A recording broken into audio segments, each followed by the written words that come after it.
After a decade of working in Hollywood, Vincent Price's star was on the rise, and Vincent would continue building upon that success, appearing in some of the very best films of his entire career over the next decade. Vincent's first film of the 1950s hit theaters in March 1950 with Vincent in the lead role in the historical drama The Baron of Arizona.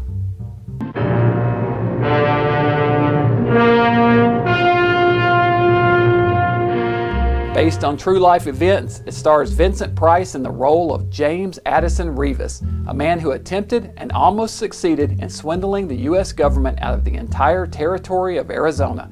The story begins with a group of politicians celebrating the addition of Arizona as the 48th state in the Union. They are reminiscing about James Revis and his attempted scam, and our story is told in flashback. While working in a real estate office, Revis discovers that the U.S. government recognizes existing Spanish land grants. This becomes the basis for an elaborate con to steal land using forged documents.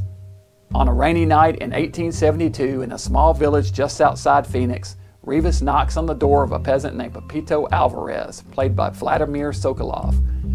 He informs the man that his adopted daughter Sophia is actually the direct descendant of a man named Miguel de Peralta, the first Baron of Arizona, and as such is heir to that entire territory. In truth, however, Miguel de Peralta is actually a fictitious character invented by Revis. Revis moves both Pepita and Sophia into his own home and hires a governess to teach her proper manners and prepare her for life as a baroness.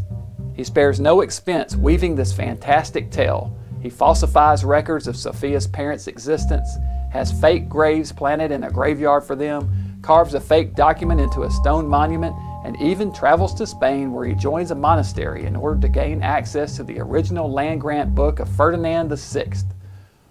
He lives there for 3 years, earning the trust of the monks, while secretly practicing and mastering the art of ancient penmanship. Eventually, his patience pays off, as he gains entry to the biblioteca late one night and forges the documents. He then makes his way to the home of a nobleman named the Marquis de Santella, who owns a second copy of the Ferdinand land grant book. He cons his way into the home in the guise of a gypsy and forges that book too.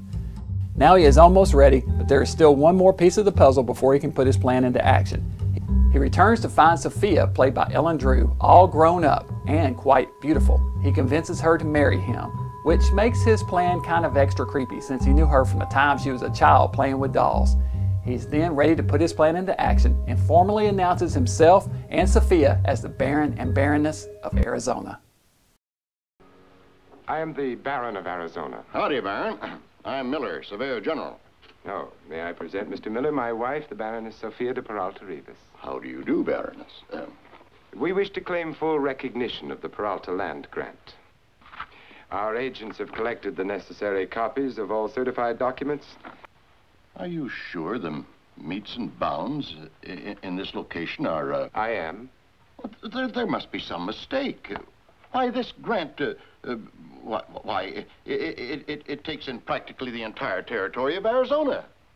It does take in the territory. The remainder of the film deals with Revis's attempts at attaining this land, dealing with angry landowners currently living in the territory, and the attempts by a man named Griff, played by Reed Hadley, to discredit him. Griff is a government expert on forgery who is convinced that something is amiss. The Baron of Arizona was written and directed by Sam Fuller for Lippert Pictures. It's one of his best early pictures and in fact one of my very favorite Vincent Price films. Price plays the role of the lying, conniving, womanizing scoundrel perfectly. He has a special line he uses whenever he is making a play on a woman, and we get to see him throw it 3 times on 3 different women during the course of this film. I've known many women, but with you I'm afraid.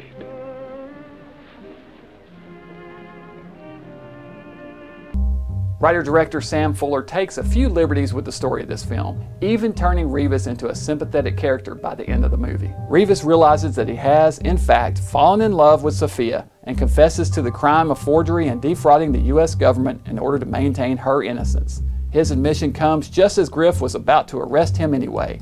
Griff had uncovered his plan by a simple mistake. The ink used in his forgeries was different than that the monks used at the monastery. He is sentenced to 6 years in prison. When When he is released, Sophia and Pepito are dutifully waiting for him to go off and live, presumably, happily ever after. Price and actor Reed Hadley had appeared together in 4 movies during the 1940s: Leave Her to Heaven, Wilson, Shock, and Eve of St. Mark. This was their final time working together.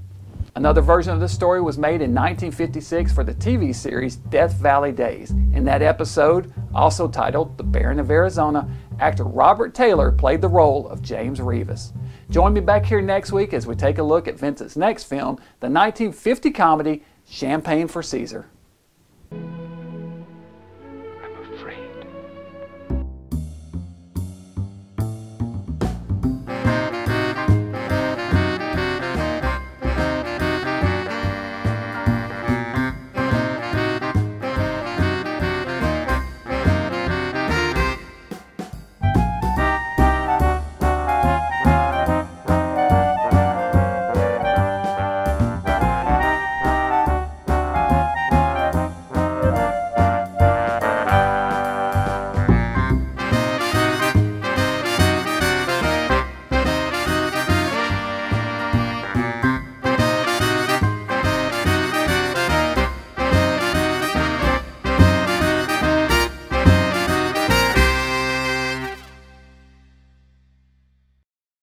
It's no secret. Cousins bakes the freshest, most exquisite bread each morning. The question is, how can they possibly make enough of it?